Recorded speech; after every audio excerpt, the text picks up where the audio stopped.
इतिहास हमें बताता है कि हर दिन ख़ास है और ये मौसम भी ख़ास है क्योंकि मौसम अब बदल रहा है। साल में कई मौसम और कई महीने ऐसे होते हैं जब हम सेहत को लेकर फ़िक्रमंद होते हैं। जब बरसात आती है तो हम सोचते हैं वायरल कहीं हमें जकड़ न ले, डेंगू या मलेरिया का प्रकोप ना हो जाए। और अब जो मौसम चल रहा है लोगों को लगता है कि वायु प्रदूषण बढ़ा हुआ है, सांस की तकलीफें और इस तरह से बहुत से प्रश्न मन में रहते हैं। क्यों अंशु? लेकिन संजीव जी, आपको बिल्कुल भी परेशान होने की ज़रूरत नहीं है जी। और सिर्फ आपको ही नहीं, हमारे डीडी मॉर्निंग शो के व्यूअर्स को भी परेशान होने की बिल्कुल भी ज़रूरत नहीं है। जैसा कि हमने शो की शुरुआत में बताया था कि आज इसी विषय की जानकारी के लिए एम्स से हमारे बीच में बहुत ख़ास मेहमान आए हैं। उनको इंट्रोड्यूस कराने से पहले आप एक बार नोट कीजिए हमारे स्टूडियो का फिर से नंबर, आप जुड़ सकते हैं। कोई भी मन में सवाल हो, संशय हो, डायरेक्टली हमें कॉल करें। हमारा स्टूडियो का नंबर है 011-2309-7532। बहुत ही हमें खुशी है, हमारे साथ आज स्टूडियो में मौजूद हैं एम्स यानी all India institute of medical sciences के डायरेक्टर डॉक्टर एम श्रीनिवास। बहुत स्वागत। नमस्कार डॉक्टर श्रीनिवास आपका। नमस्कार टू ऑल ऑफ यू।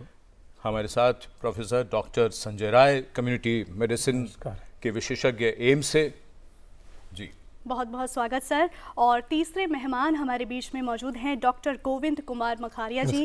आप professor department of gastroenterologist and human nutrition से हैं सर। स्वागत है आपका जी। तो इतना ख़ास पैनल हमारे साथ है, चर्चा की शुरुआत करते हैं। सबसे पहले डॉक्टर श्रीनिवास, हम आपसे ही समझना चाहें, एम्स भारत ही क्या दुनिया में इतना नाम है उसका इंस्टीट्यूट का, तो अगर हम स्वास्थ्य को लेकर इस समय जो भी खतरे हो सकते हैं या किन चीज़ों का हमें ध्यान रखना है, आपकी नज़र सेहत की दृष्टि से किन चीज़ों पर है?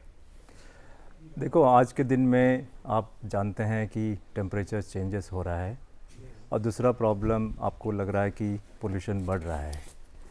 तो आज की डिस्कशंस बहुत चलती है और ये लोगों को इसका जानकारी भी चाहिए कि आज के दिन जो पोल्यूशन बढ़ रहा है इससे क्या क्या प्रिवेंशंस करना है, क्या क्या प्रिकॉशंस लेनी है जी। स्पेशली जो छोटे बच्चे हैं उनके लिए थोड़ा सा इसका प्रॉब्लम ज़्यादा होता है। जो बुज़ुर्ग लोग हैं, जो ओल्ड एज में हैं, उनके लिए भी वो थोड़ा प्रिकॉशंस लेना पड़ता है। ये बहुत इंपॉर्टेंट चीज़ है कि इस सेगमेंट ऑफ पॉपुलेशन को अगर हम प्रोटेक्ट करेंगे तो हमारा जो भी रेस्पिरेटरी ट्रैक्ट इन्फेक्शंस हैं उनको हम प्रिवेंट कर सकते हैं और उससे थोड़ा सा बुखार भी कम आएगा, इन्फेक्शंस भी कम हो जाएगा, मॉर्बिडिटी मॉर्टेलिटी भी कम हो सकती है। जी। डॉक्टर संजय जी, आपसे जानना चाहूँगी कि सर्दी का मौसम अब आने को है, थोड़ा बहुत आ चुका है, समझ नहीं आता है पंखा चलेगा नहीं चलेगा तो लेकिन इस मौसम में जो मेजरली हमें बीमारियां देखने को मिलती हैं, जो हाई ब्लड प्रेशर रहता है या एज़मा का प्रॉब्लम, जैसा सर ने बताया, हमें रेस्पिरेटरी का प्रॉब्लम रहता है, इन सब चीज़ों से कैसे हम क्योर कर सकते हैं? हाँ, क्योर करना अलग आ गया कि उसके पहले तो हमें समझना पड़ता है कि प्रॉब्लम्स क्यों हैं।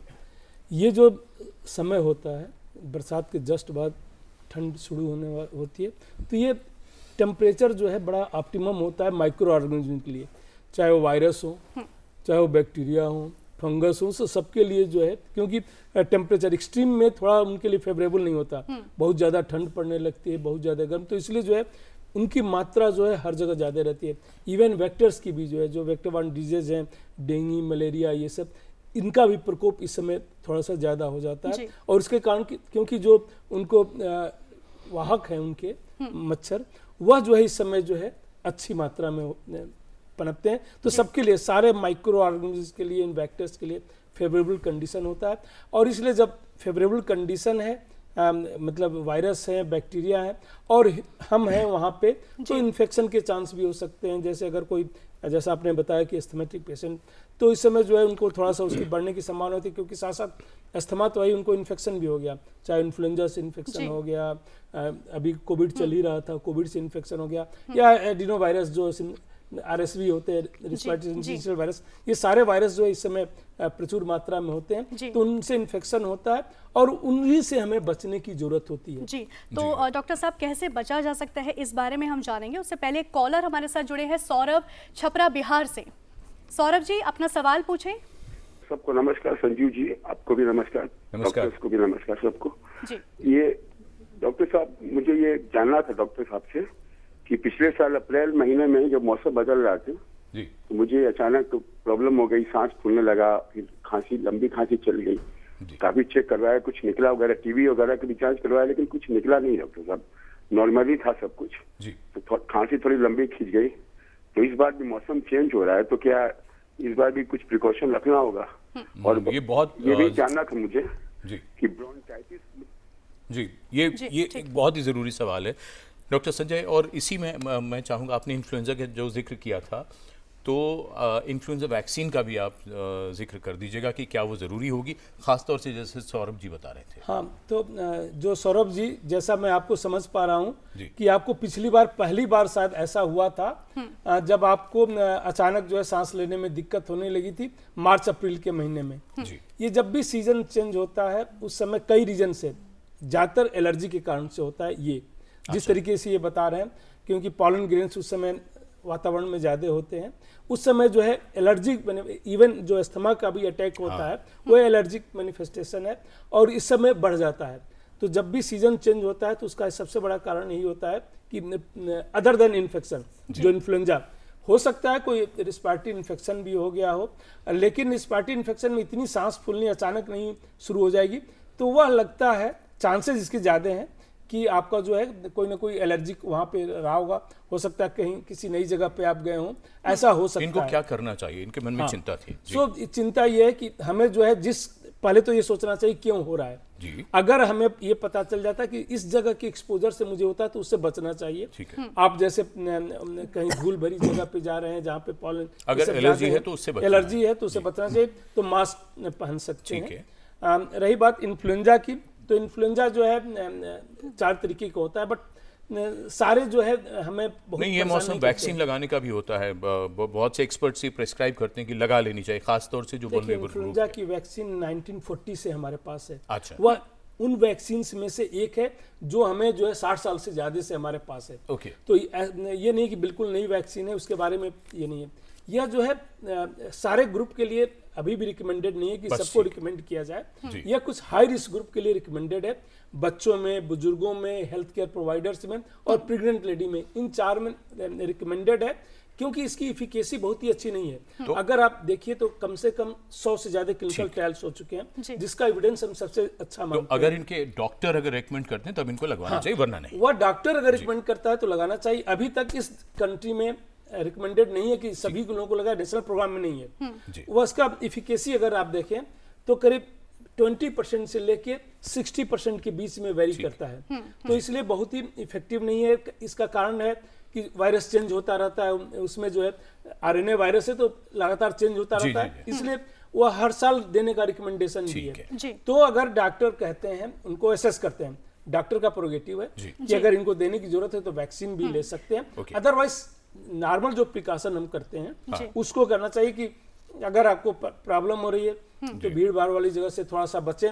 जो इन्फ्लुएंजा या कोई भी रिस्पायरेटरी वायरस से बचने के लिए जो नॉर्मल हम करते हैं कि बार बार हाथ धोते रहें, अच्छी तरीके से सोप से हाथ धोते रहें, ये है। सफाई से तो हमेशा ही हमें रहना चाहिए। डॉक्टर मखारिया जी, बदलते मौसम में कुछ बेसिक अगर हम बात करें, हमें कौन सी डाइट, कौन से ऐसे न्यूट्रिशंस को अपनी डाइट में ऐड करना चाहिए, जहां बात करें बच्चों की, बुजुर्गों की और नौजवानों की? मुझे लगता है किसी को ज़रूरत नहीं है। जब हम नॉर्मल खाना खाते हैं every season, beat winter, beat summer, तो वही खाने में आई डोंट थिंक ऐसे कोई इंपॉर्टेंट चीज़ का आप चेंज करें। आप जो नॉर्मल खाना खाते हैं वो खाते रहें, पर 2 चीज़ इसमें इंपॉर्टेंट है, स्वच्छ हो खाना। खाना अगर स्वच्छ नहीं है तो इन्फेक्शन है, तो वो उससे और इन्फेक्शन होता है, तो वो सबसे इम्पोर्टेंट बताना चाहूँगा मैं। और दूसरी बात है बैलेंस डाइट। बैलेंस डाइट बहुत इंपॉर्टेंट है आदमी की हेल्थ के लिए, और हम देखते हैं कि आजकल मोटापा पूरे वर्ल्ड में बढ़ रहा है। Every 3rd person is now obese. अपनी कंट्री में भी बच्चे हों, बड़े हों, सबका वजन बढ़ रहा है।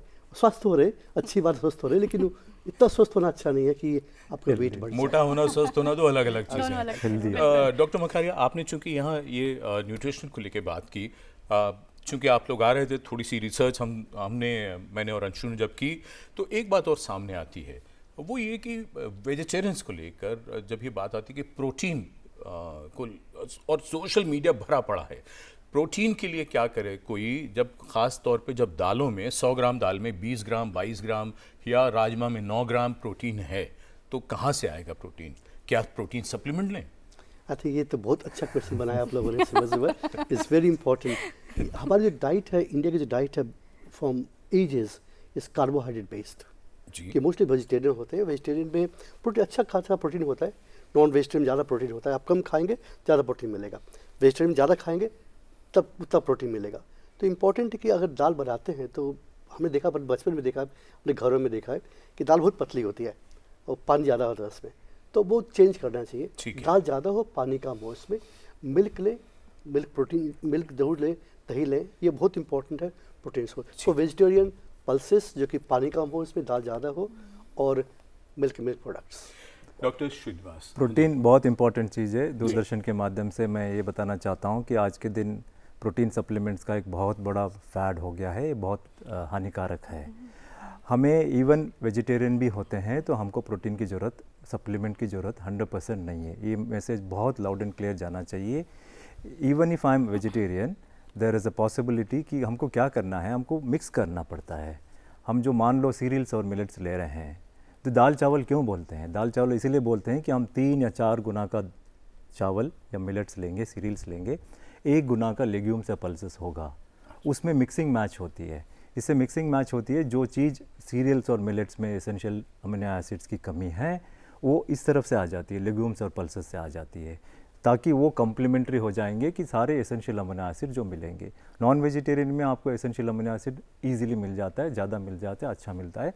वेजिटेरियन में थोड़ा सा प्रॉब्लम हो सकती है, इसीलिए उनको मिक्स करना बहुत इंपॉर्टेंट चीज़ है। सेकेंड थिंग इज़, आज के दिन यंगस्टर्स जो जिम देखते हैं, प्रोटीन सप्लीमेंट्स के एडवर्टाइजमेंट जो सोशल मीडिया में, टीवी में, न्यूज़पेपर्स में पढ़ते हैं, ये बहुत हानिकारक है। इसकी ज़रूरत ही नहीं है।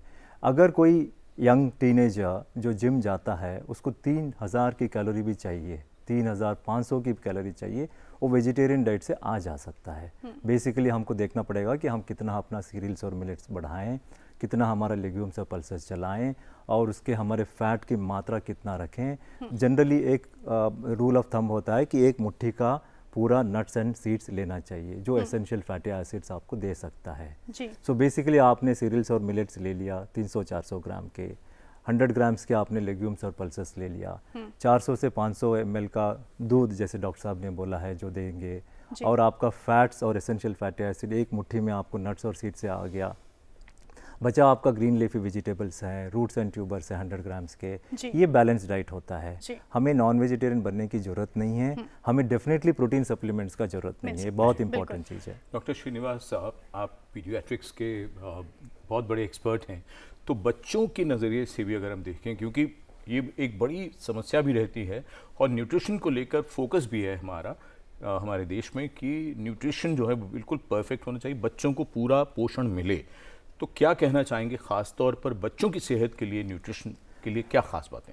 बच्चों का देखिए बहुत इंपॉर्टेंट चीज़ है। आपने देखा होगा कि हमारा देश का दोनों प्रॉब्लम है। एक तरफ हमारा माल न्यूट्रिशन की प्रॉब्लम है जो अंडर न्यूट्रिशन के कारण होता है, और आज के दिन आप देख रहे हैं कि बच्चे हेल्दी दिखते हैं। लोग बोलते हैं ना कि हेल्दी है, तो ये दोनों चीज़ ठीक नहीं है हमारे लिए। इसीलिए हम देखते हैं कि बच्चों के लिए उनका बॉडी मास इंडेक्स क्या है। अगर 17-18 के नीचे हैं, जो अंडर न्यूट्रिशन है, उनके लिए हमको कैलोरीज देना पड़ेगा, प्रोटीन स्पेशली देना पड़ता है। जो लोगों का 23-24 के ऊपर जा रहे हैं, वो उनका मोटापा जो जा रहा है वो भी ठीक नहीं है, क्योंकि हमारा जो भी लाइफस्टाइल डिसीजेस हैं, डिसऑर्डर्स हैं, जो फ्यूचर कार्डियक और स्ट्रोक की वो है, वो बच्चों में ही स्टार्ट हो जाती है। ये आज का दिन न्यूट्रिशन हम खा रहे हैं, उसका इफेक्ट ओल्ड एज में, मिडिल एज में भी आ सकता है। ये बहुत इंपॉर्टेंट चीज़ है। सेकेंड थिंग है कि हम बच्चों का रिक्वायरमेंट्स भी बढ़ जाता है, जैसे ग्रोथ स्पर्ट्स हो जाता है। जब अडल्ट प्यूबर्टी आ जाती है तो सडनली उनका रिक्वायरमेंट्स बढ़ जाती है। उस समय हमको देखना पड़ेगा कि उनका कैलोरीज नीड्स बढ़ाएं, उनका प्रोटीन नीड्स बढ़ाएं, कैल्शियम का नीड बढ़ाएं, वो सारे मात्रा देखना चाहिए। आज के दिन में बच्चे जो बाहर के जंक फूड खाते हैं, इनमें सारा कमियाँ दिखेंगी आपको। आयरन डेफिशिएंसी दिखती है, फोलिक एसिड डेफिशिएंसी दिखती है, कैलोरीज का भी डेफिशिएंसी दिखती है, और फैट्स जो ट्रांस फैट्स होते हैं वो आ जाएंगे तो अच्छे नहीं है। क्योंकि हम आजकल देख रहे हैं कि कई लोग यंग में मर रहे हैं। कई लोगों ने उसको कोविड के कारण बोला, कुछ भी बोला, लेकिन मोस्ट इम्पॉर्टेंट कारण ये लगता है आज के दिन में जो यंग में मर रहे हैं उनके, अगर आप देखेंगे कि कोरोनरी आर्टरीज में भी उनका डिपोजिशंस आ रहा है। ये कहाँ से आ रहा है? ये जंक फूड से आ रहा है। बिल्कुल, तो इसके ऊपर तो हमें काम करना ही चाहिए। एक और कॉलर हमारे साथ दिल्ली से जुड़े हैं, दिनेश कौर जी। सर आपका स्वागत है, अपना सवाल पूछें। दिनेश जी, आप तक आवाज पहुंचती है तो अपना सवाल पूछें। मेरा नाम दिनेश ग्रोवर जी, फ्रॉम दिल्ली, 81 इयर्स एज। मुझे ऑस्टियोपोरोसिस है। मैं कहना चाह रहा हूँ, हाँ, अभी बोलिए। बात हुई थी कि एक्सेस चीज नहीं खानी चाहिए या नहीं पीना चाहिए। मैं बहुत ज्यादा एक्सेस टी लेता हूँ और लॉट ऑफ बिस्किट। कोई भी चीज़ एक्सेस में अच्छा नहीं है। इनफैक्ट हम मेडिसिन में बोलते हैं कि the difference between a medicine and a poison is actually the dose, the quantity. जो भी चीज़ है उसको ज़्यादा नहीं खाना चाहिए। अगर आपको ऑस्टियोपोरोसिस है, आप एम्स में भी जा सकते हैं, जीरियाट्रिक मेडिसिन का डिपार्टमेंट है, वहाँ पर आपका बोन डेंसिटी देखा जाएगा। उसके मात्रा में आपको अगर कैल्शियम और विटामिन डी का कोई डेफिशिएंसी लग रहा है, उसका सप्लीमेंट के बारे में डॉक्टर बताएंगे। आई थिंक डॉक्टर से मिलना बहुत ज़रूरी है। जी।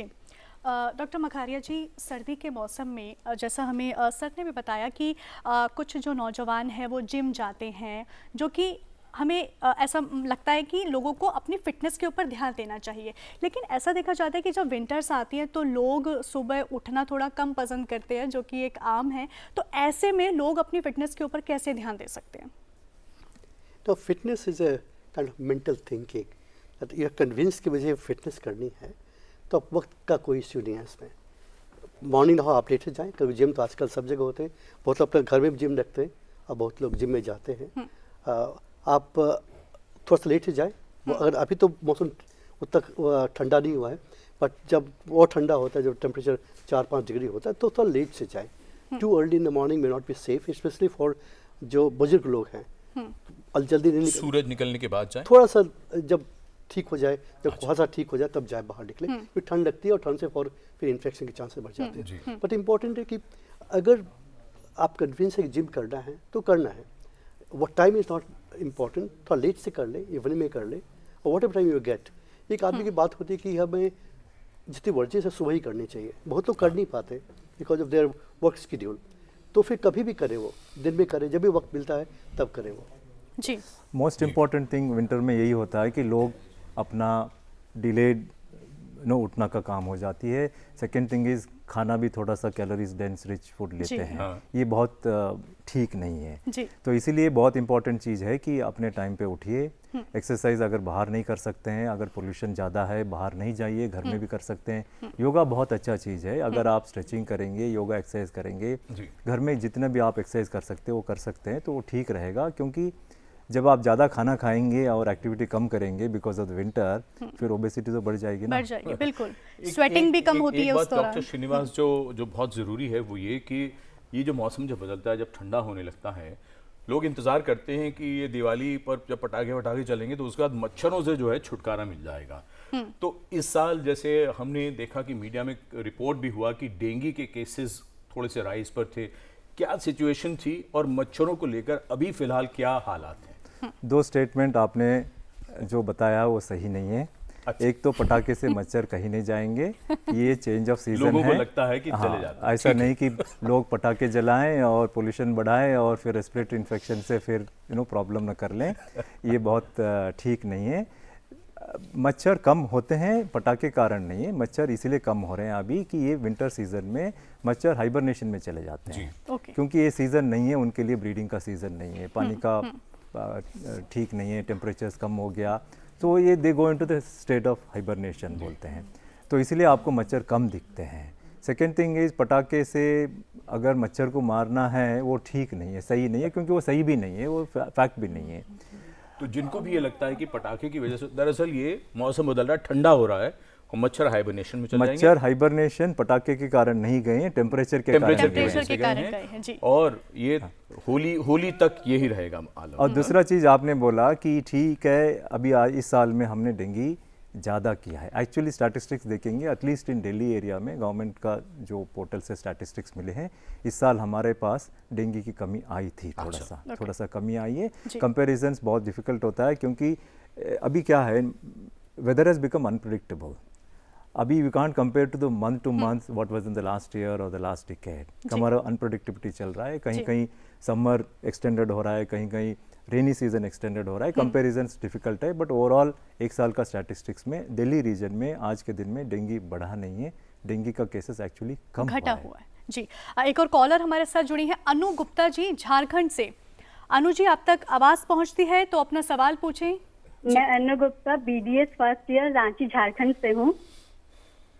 मेरा प्रश्न है कि मैं आयरन सप्लीमेंट्स लेती हूँ तो क्या वो लेना चाहिए?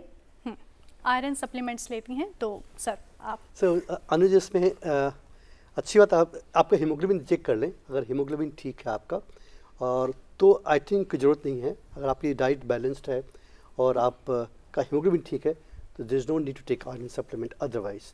पर अगर हीमोग्लोबिन कम है, और ये बता दूं कि अपने कंट्री में कम से कम 50% of women are iron deficient, 50% every second person. तो वो उसके बहुत से कारण होते हैं, बट एनीमिया हेल्थ के लिए अच्छा नहीं है। तो जिनको भी एनीमिया है, खून की कमी है, जो डॉक्टर से मिलें, उसकी जांच हो उसकी कि किस कारण से कमी है और उसका इलाज हो, ये इम्पॉर्टेंट है। और अनु जी के लिए अगर आपका हीमोग्लोबिन ठीक है तो आयरन की ज़रूरत नहीं है। जी, डॉक्टर संजय जी, डेंगू की श्रीनिवास सर बता रहे थे, तो डेंगू के क्या मेजरली सिम्टम्स हमें देखने को मिलते हैं? हाँ, देखिए उसके पहले सर मैं थोड़ा सा मैं ऐड कर देता हूँ। सर ने बिल्कुल सही बताया कि हाइबरनेशन में चले जाते हैं, इसलिए कम होता है विंटर में। प्लस इस समय जो कम हो रहे हैं क्योंकि सेम टाइप का वेरिएंट सर्कुलेशन में डेंगू का 4 टाइप के वेरिएंट होते हैं। डेंगू 2 इस समय अचानक जो हमारे सर्कुलेशन में पिछले साल भी था, तो कम्युनिटी में एक इम्यूनिटी डेवलप हो जाती है। तो एक बार इम्यूनिटी है तो फिर उन लोगों को नहीं होगा दोबारा सेम वेरिएंट से, दूसरे वेरिएंट से हो सकता है। एक तो ये है। जहाँ तक लक्षण की बात है तो डेंगू के लक्षण जो है अचानक जो है बुखार आना जी, तेज बुखार आना, शरीर में दर्द रहना, आंखों स्पेशली रिट्रोऑर्बिटल पेन कहते हैं आंखों के पीछे जो है, इसको हम हड्डी तोड़ बुखार भी कभी कभी कहते हैं, क्योंकि बहुत ही तेज पेन होता है, पूरी शरीर में दर्द होता है। यूजुअली जो है 5 दिन तक के आसपास रहता है और फिर जो है उसके बाद जो है बुखार खत्म होता है। सेल्फ लिमिटिंग डिजीज है, कोई ऐसी ड्रग नहीं है कि हम डेंगू के लिए जो है स्पेसिफिक देते हैं, सिम्टोमेटिक ट्रीटमेंट करते हैं। जो भी अगर फीवर ज़्यादा है तो फीवर को कम करने के लिए करते हैं। इसमें सबसे इम्पॉर्टेंट ये है कि हमें हाइड्रेशन को मेंटेन करना चाहिए, पानी अच्छी तरीके से पीते रहना चाहिए। कुछ प्रॉब्लम्स होती हैं डिहाइड्रेशन होने के कारण से, प्लस अननेसेसरी दवा लेने की जरूरत नहीं होती है। पैरास्टामोल लेना जो है सबसे सेफ ड्रग मानी गई है इसमें। बाकी कभी कभी लोग जो है अपने से सेल्फ मेडिकेशन करने लगते हैं, तो बिना डॉक्टर के पूछे जो है दवा नहीं लेनी चाहिए, ये ज़्यादा इंपॉर्टेंट है। अननेसेसरी दवा जो है इसमें नुकसान कर सकती है, कुछ दवा जो है जानलेवा तक हो सकती है। जी जी जी, एक कॉलर जुड़े हैं रजत जी हमारे साथ पंजाब से। रजत जी अपना सवाल पूछें। हाँ जी मैम, मैंने पता करना था कि जो इम्यूनिटी है वो कैसे बढ़ा सकते हैं जी। ठीक है, इम्यूनिटी को बूस्ट करना चाहते हैं क्या? डॉक्टर मखारिया, सबसे इम्पोर्टेंट है balance diet, okay, physical activity. Balance diet will give you everything what you need. Doctor Makhari ji, sorry to interrupt you, लेकिन बैलेंस डाइट की जब हम बात कर रहे हैं, क्या किस पदार्थ को एक थाली में क्या वो हमारे पास में न्यूट्रिशन इंग्रेडिएंट्स होने चाहिए जिसको हम बैलेंस डाइट कहते हैं, ये हमारे व्यूअर्स को एक बार बताइए। I think this is very important thing to consider. हम लोग कहते हैं जब बैलेंस डाइट का मतलब है कि there are 5 kind of foods, 5 types. पहला होता है सीरियल्स, जो गेहूँ चावल, राइट। सेकंड इज पल्सेस, दाल, कोई भी दाल हो राजमा हो। Third is fruits and vegetables. The fourth one is dairy products, milk, दही। और and the fifth one is non vegetarian, like source of proteins. उसमें नट्स भी आएंगे फॉर वेजिटेरियंस और for non vegetarians meat of any kind, right. सो ये मात्रा सबकी बराबर होनी चाहिए। और ये बताया कि 50 पर जो खाना खाते हैं 50% carbohydrate, 30% fat and then rest is protein. तो ये जो खाना हमारा थाली बनता है उसमें वो देखें घर पे कि रोटियां भी हो, उसमें चावल भी हो और दाल भी हो, उसमें सब्जियां भी हो। अगर आप नॉन वेजिटेरियन तो वो भी होनी चाहिए। जब आप फूड बनाते हैं तो घी कम डालें इसमें या तेल कम डालें। More fat will lead to more obesity. तो इस तरह से बैलेंस बनता है कि सभी चीज़ की मात्रा हो, वो दैट इज बैलेंस डाइट। तो दाल में जो घी की चम्मच है वो मतलब थोड़ा कम रखें उसे। एब्सोल्युटली। और ये भी इंपॉर्टेंट है, सबसे इंपॉर्टेंट मैं बताना चाहूँगा कि there is a difference between in normal and hyper vigilance. Hyper vigilance का मतलब है कि अरे ये कैसे खाऊँ मैं, that's the joy of life. कुछ खाना इज जॉय ऑफ लाइफ। कभी खा ले अच्छी बात है, बुरी बात नहीं है। नो उतना परहेज ना हो कि वो आप यू लूज योर लाइफ। जी डॉक्टर श्रीनिवास, बात करें मच्छरों की फिर से जो हम कर रहे थे और डेंगू की भी, अमूमन ये कहा जाता है कि प्रकृति ने सब कुछ चीज़ें सोच समझकर बनाई हैं, लेकिन जो नहीं समझ में आता कि मच्छर क्यों बनाया और मच्छरों में भी एडिस इजिप्टाई क्यों बना दिया, जो डेंगू भी करता है, जो जीका भी करता है, जो चिकनगुनिया भी करता है, जो येलो फीवर भी करता है। आपने काफ़ी काम किया है इस क्षेत्र में, ख़ासतौर से डेंगू प्रिवेंशन के लिए। वो ज़रा हमें थोड़ा सा आप इस बारे में ज़रा बताइए कि ये मच्छरों की ब्रीडिंग जो है वो कितनी ख़तरनाक है और इसको रोकने के लिए हम क्या कर सकते हैं। वेक्टर बॉर्न डिसीज़ जो भी है, इनका बेस्ट सोल्यूशन यही होगा कि उनका ब्रीडिंग साइट्स के ऊपर हम टारगेट करें। आपने सोचा होगा लोगों ने रेपेलेंट यूज़ करते हैं, फॉगिंग यूज़ करते हैं, वो उतना इफ़ेक्टिव नहीं है, करना भी नहीं चाहिए। मोस्ट इम्पॉर्टेंट थिंग इज़ हम उनका ब्रीडिंग सोर्स जो है उसको अगर हम कर देंगे, जो पब्लिक हेल्थ का जो इंफ्रास्ट्रक्चर बढ़ाएंगे, सीवेज सिस्टम्स का बढ़ाएंगे, कवर्ड एरियाज़ रहेंगे, और जो हम कर सकते हैं as a family, as a community, हम उस जगह पर ब्रीडिंग साइट्स को हम निकाल सकते हैं जहाँ भी स्टैग्नेशन हो रहा है, वाटर की पडल है, वो हो रही है। एक चीज़ हम most of the people we always think is the desert cooler.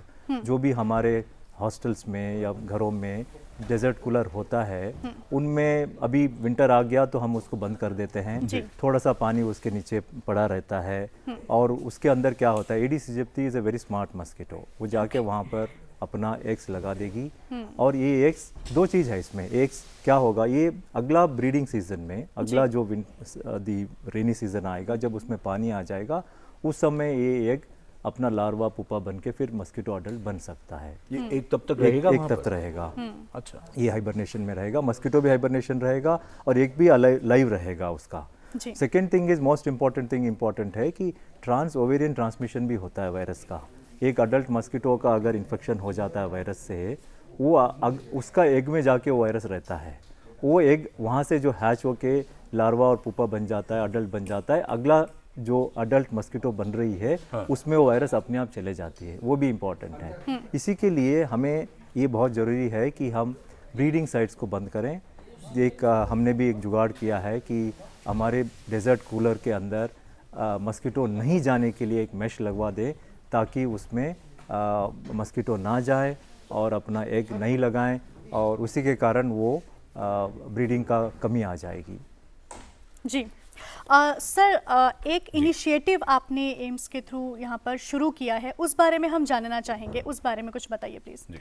ये एक डेजर्ट कूलर है हमारा। डेजर्ट कूलर में इसका वाटर साइड दिखा दो। और हम ये भी बताते हैं आपको, हमारे साथ एम्स के chief technical officer Nitin Shrivastava ji और हविक कुमार जी जो टेक्निकल ऑफिसर हैं, वो दोनों हमारे साथ हैं इस हमारा डेजर्ट कूलर में मोस्ट इम्पॉर्टेंट थिंग यही है कि हमारा जो पानी का इनलेट होता है उसमें जनरली कट ऑफ नहीं होता है। जब भी हम पानी इस पे ऊपर छोड़ देते हैं तो ओवरफ्लो हो जाके फिर आपको पता लगता है कि सारा सराउंडिंग एरिया में नीचे पानी गिर जाता है और वो एक ब्रीडिंग साइट बन जाता है।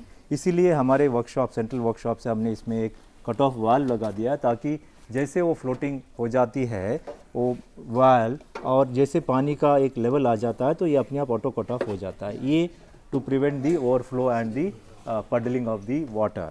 सेकेंड थिंग इज है ये है, जैसे इसका पानी का लेवल अपने आ जाता है तो ऑटो कट ऑफ हो जाता है जी।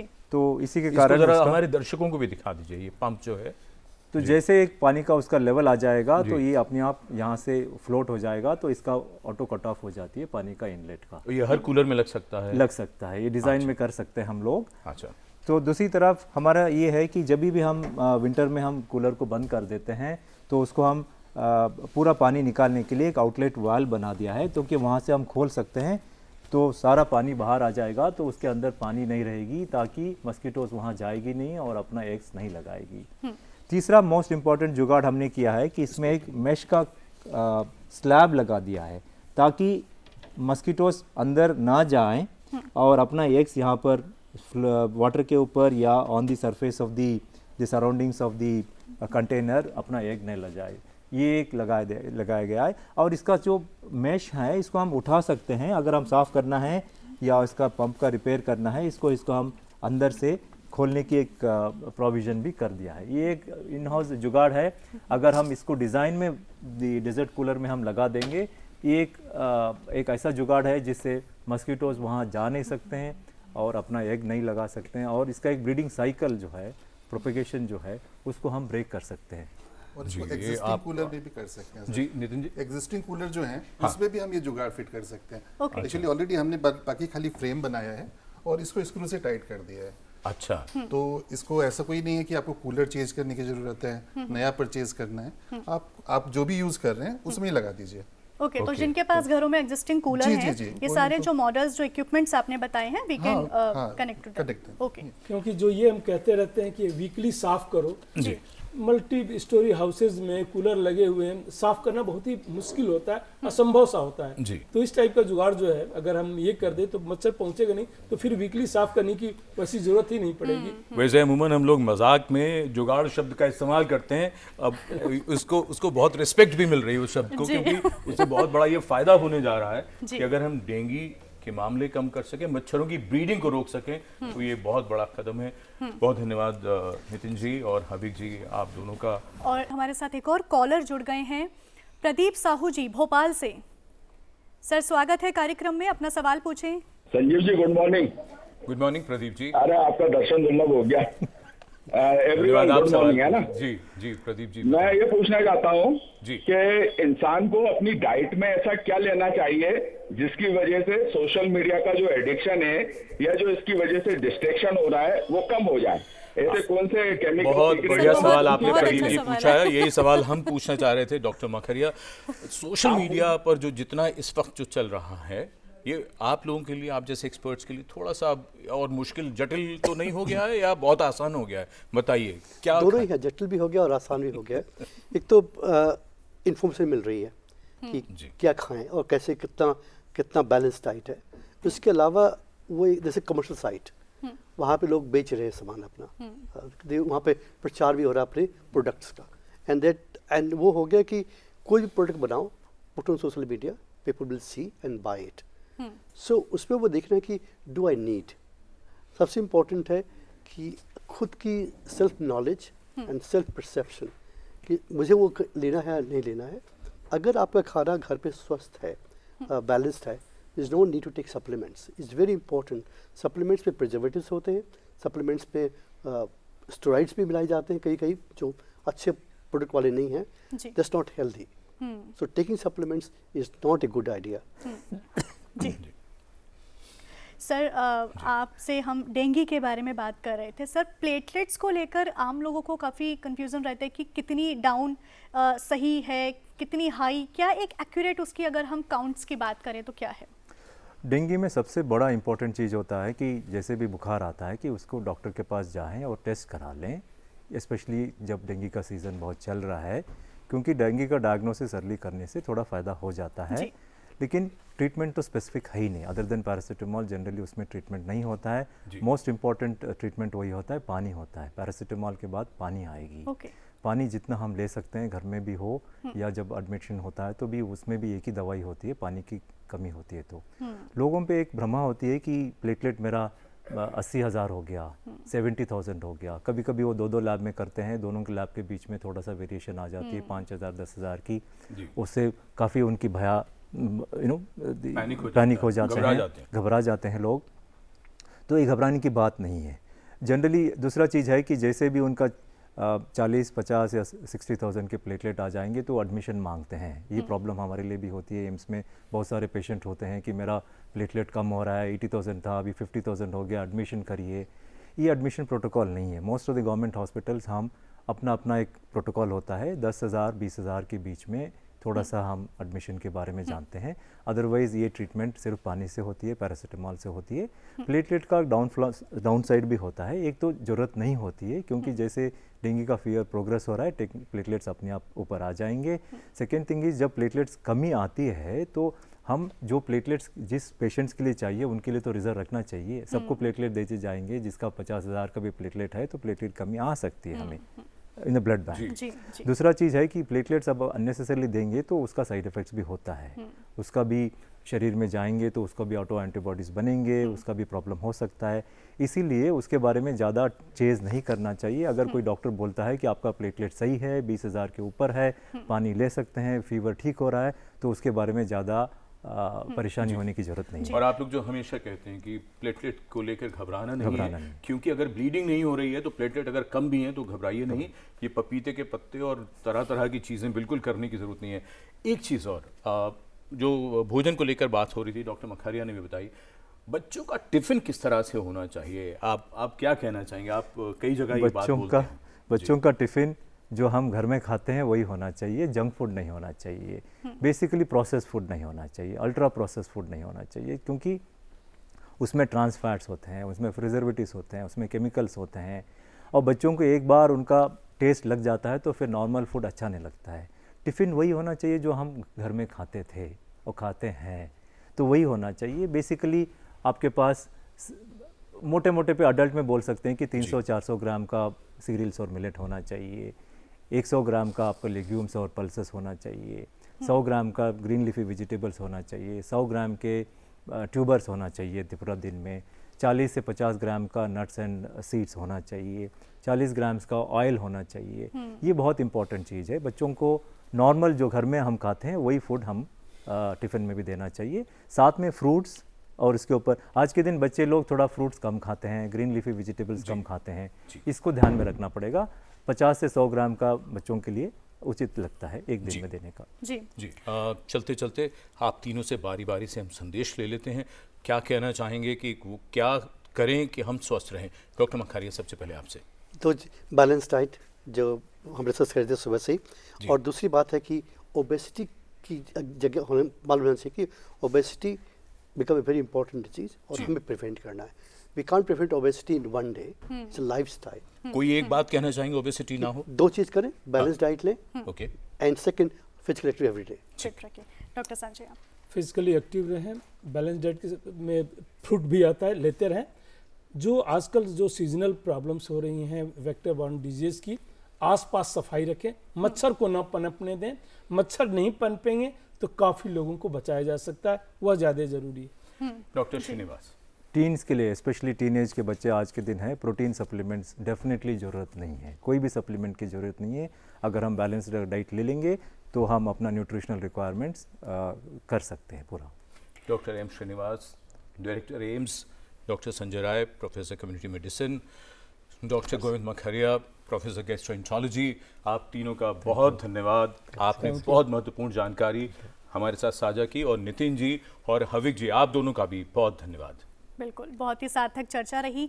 कीमती समय निकालकर आप स्टूडियो में जुड़े, उसका बहुत बहुत शुक्रिया।